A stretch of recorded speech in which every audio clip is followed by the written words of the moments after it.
How to fix Cash App transfer failed. If you're having constantly problem while transferring your cash on the Cash App, what you basically want to do is first you want to simply make sure that your app is updated to the latest version.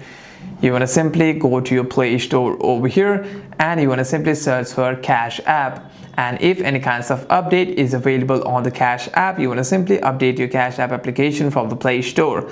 After that, if the problem still continues, what you want to do is you want to make sure that you have a stable connection. Swipe down on a control center and make sure your Wi-Fi or cellular data is turned on and is connected to a network that is actually working.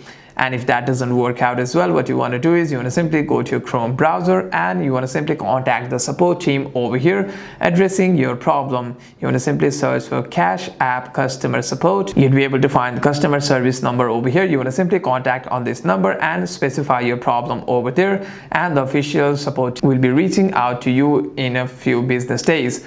Hope this video was helpful, and if you have any further questions, make sure to leave a comment down below, and I'll see you guys on the next one.